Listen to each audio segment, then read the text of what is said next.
Bonjour, bienvenue à tous pour ce nouveau temps de culte. Je vous invite à prier ensemble pour commencer. Seigneur mon Dieu, maintenant l'heure est venue. Maintenant tu nous parles en Jésus-Christ. Aide-nous à être présents, prêts, disponibles. Souvent je suis si dispersé, mes pensées s'envolent, mes rêves s'éparpillent dans un ailleurs. Aide-moi à être présente dans ta présence. Et si j'ai peur, si je me sens seule, l'avenir confus, rappelle-moi ta présence, rappelle-moi tes paroles, rappelle-moi ta prière, rappelle-moi la joie de Pâques. Amen. Et je vous propose de chanter ensemble.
Aujourd'hui, il nous est proposé un texte dans l'Évangile selon Luc.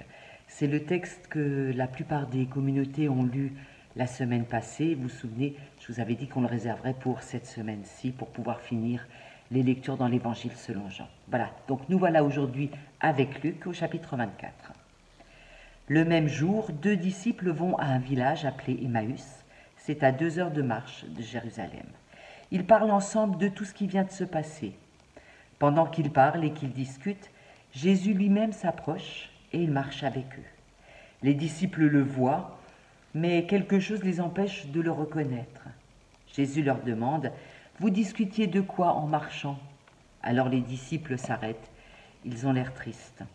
L'un d'eux, appelé Cléopas, lui répond « Tous les habitants de Jérusalem savent ce qui est arrivé ces jours-ci, et toi seul, tu ne le sais pas. » Il leur dit « Quoi donc ?»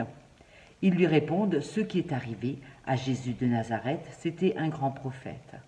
Sa parole était puissante et il faisait des choses extraordinaires devant Dieu et devant tout le peuple. Nos chefs des prêtres et nos dirigeants l'ont livré pour le faire condamner à mort. On l'a cloué sur une croix. Et nous nous espérions que c'était lui qui allait libérer Israël. Mais voici déjà le 3e jour depuis que c'est arrivé. Pourtant, quelques femmes de notre groupe nous ont beaucoup étonnés. Ce matin, très tôt, elles sont allées à la tombe. Elles n'ont pas trouvé le corps de Jésus. Et elles sont revenues nous dire, des anges se sont montrés à nous. Ils nous ont dit, Jésus est vivant. Quelques-uns de notre groupe sont allés à la tombe eux aussi. Ils ont tout trouvé, comme les femmes l'avaient dit, mais Jésus, ils ne l'ont pas vu. Alors Jésus leur dit, vous ne comprenez rien. Votre cœur met beaucoup de temps à croire ce que les prophètes ont annoncé. Il fallait que le Messie souffre de cette façon et que Dieu lui donne sa gloire. Et Jésus leur explique ce que les livres saints disent à son sujet.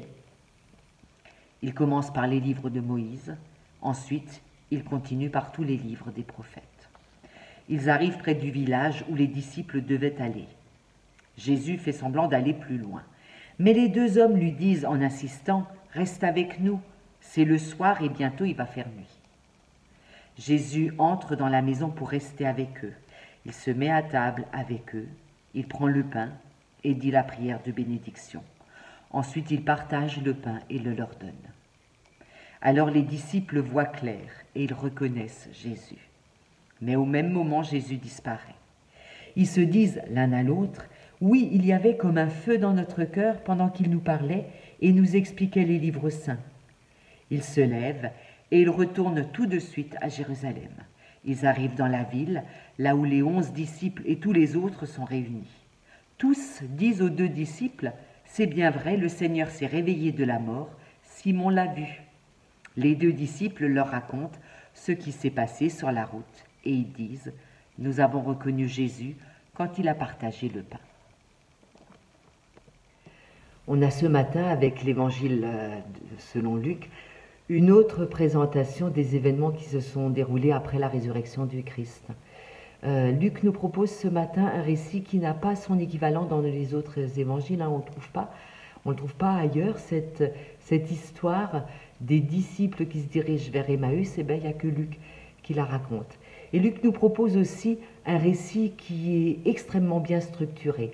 En fait, il nous propose un récit qui a une structure concentrique. Vous l'avez remarqué, vous l'avez entendu, au début, les disciples partent de Jérusalem. À la fin, ils reviennent à Jérusalem. Et puis, entre ces 2 mentions de Jérusalem, on a des discours, des paroles qui sont échangées. D'abord, ce sont ces 2 disciples qui parlent, et puis ensuite, c'est Jésus qui parle. Et au milieu de ces échanges de paroles, on a la mention des disciples qui disent, qui parlent de la vision des anges. Les femmes sont allées au tombeau, elles n'ont pas trouvé Jésus, mais elles ont eu la vision et la parole d'ange qui leur a dit qui leur ont dit que Jésus était ressuscité. D'autres disciples se rendent au tombeau, mais disent les disciples, Cléopas et l'autre, lui, ils ne l'ont pas vu. On a exactement au centre la mention donc de la vision des anges et cette parole terrible, eux, les disciples, ils n'ont pas vu Jésus. Je trouve qu'on a d'un bout à l'autre de ce récit la déception. La déception est là d'un bout à l'autre de ce récit. Pour les disciples, c'est plus que de la déception, ils sont dans un processus de deuil de toute évidence, ils sont frappés par les événements qui se sont déroulés et ils ne peuvent pas parler d'autre chose. Alors ces 2 disciples, dont l'un, on nous dit qu'il s'appelle Cléopas, c'est la première fois qu'on entend parler de lui, il n'a jamais été fait mention d'un disciple qui s'appellerait Cléopas, l'autre n'est même pas nommé. Ces 2 disciples se rendent à un endroit qu'on ne connaît pas, on n'est pas capable de situer Emmaüs sur la carte du pays. Ils se dirigent vers l'ouest, en tout cas.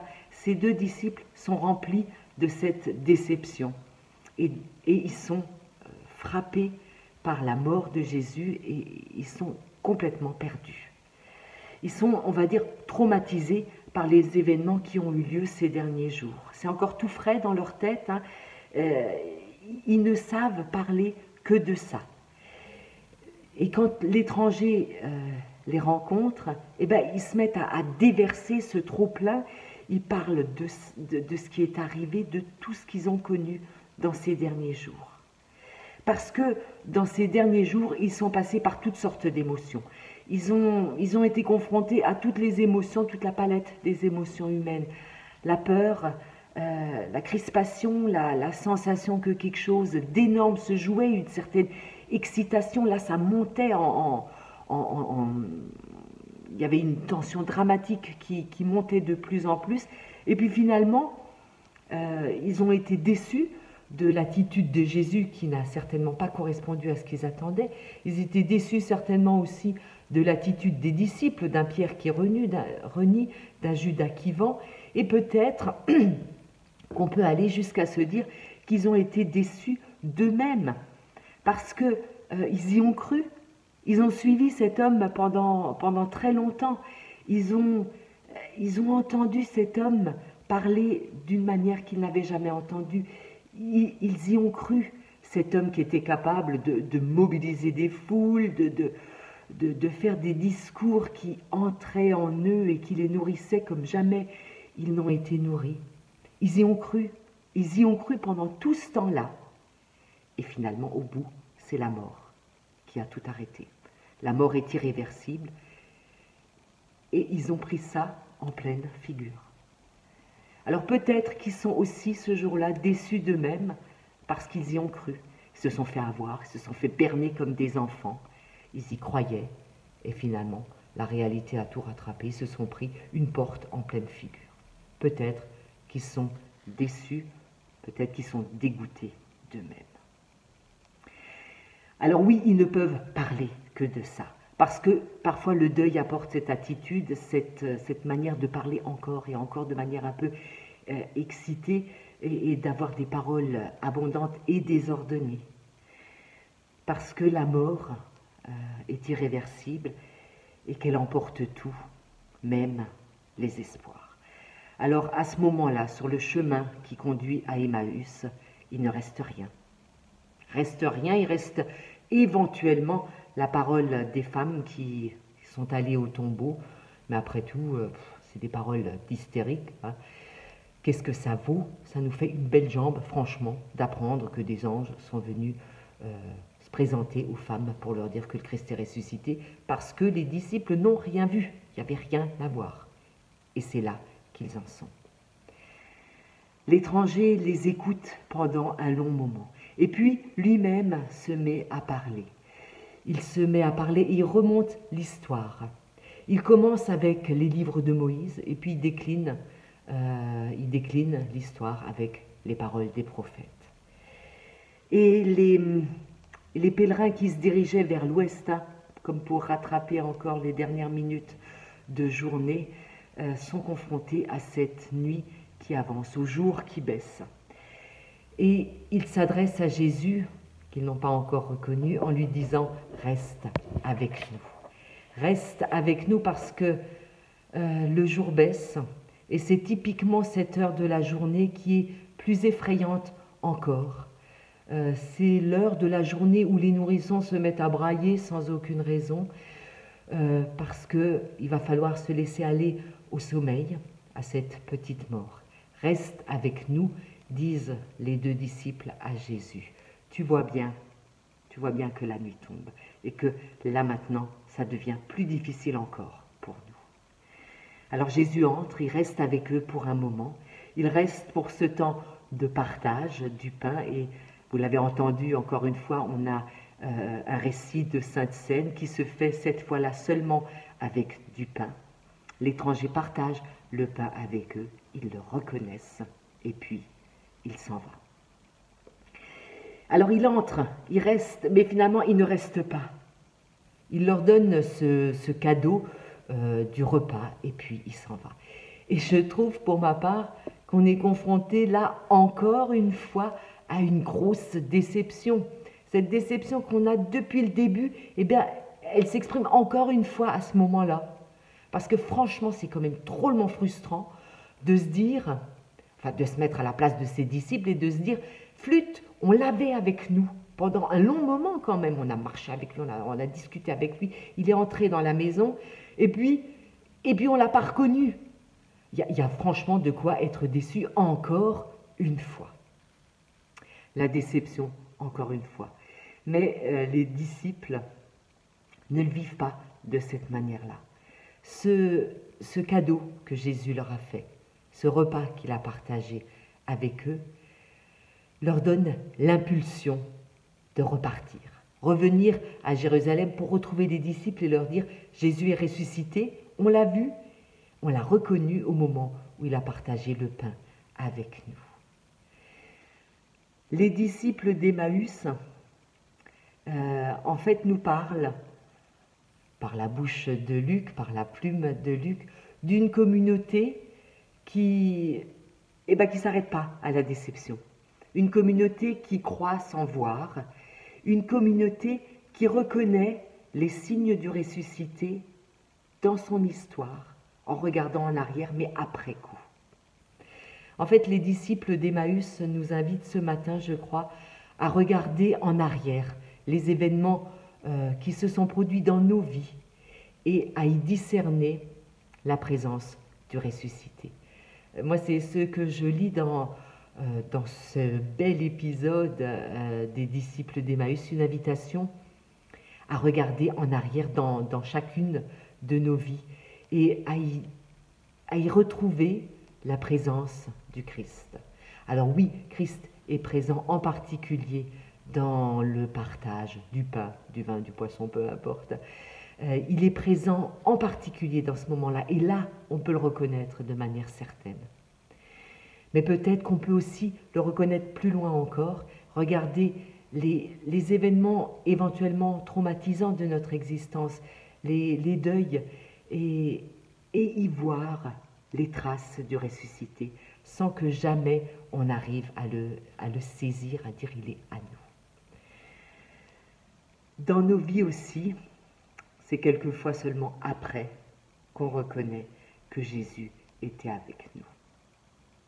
Amen. Je vous invite à chanter le second cantique préparé par notre organiste.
Pour la prédication de cette semaine, je me suis beaucoup inspirée d'un livre de Marion Muller-Collard, qui est une pasteure alsacienne, écrivaine, Elle a écrit un livre qui s'appelle Détails d'évangile aux éditions Passiflore, duquel je me suis beaucoup inspirée. Je vous le recommande évidemment beaucoup.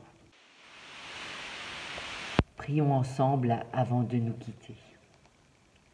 Seigneur notre Dieu, nous voici devant toi, hommes et femmes souvent perdus dans la pénombre des à peu près, de l'incertain et de l'éphémère.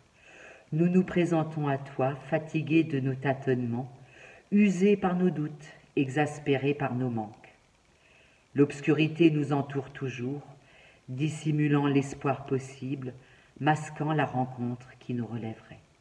Et pourtant, Seigneur, tu es là, comme un phare dans la nuit, ta lumière guide notre route, mais nous n'en voyons souvent que la lueur intermittente, passagère. Nous peinons à te reconnaître à travers l'épaisseur de notre propre confusion. Oui, Seigneur, tu es là pourtant, comme une lampe allumée au seuil de la maison où tu nous invites, comme un feu brûlant à l'entrée du port où tu nous offres ta paix. Donne-nous l'assurance qui calme les agitations et permet de surmonter les tempêtes. Fais grandir en nous la confiance, celle qui met le cap sur ta clarté à l'horizon de nos existences. Et ensemble nous te disons, notre Père qui es aux cieux, que ton nom soit sanctifié, que ton règne vienne, que ta volonté soit faite sur la terre comme au ciel. Donne-nous aujourd'hui notre pain de ce jour. Pardonne-nous nos offenses comme nous pardonnons aussi à ceux qui nous ont offensés. Et ne nous laisse pas entrer en tentation, mais délivre-nous du mal, car c'est à toi qu'appartiennent le règne, la puissance et la gloire, au siècle des siècles. Amen. Que la paix de Dieu vous construise, que son amour vous guérisse, que son pardon vous réjouisse. Allez dans sa paix. Je vous souhaite une très bonne semaine. Je vous dis à la semaine prochaine.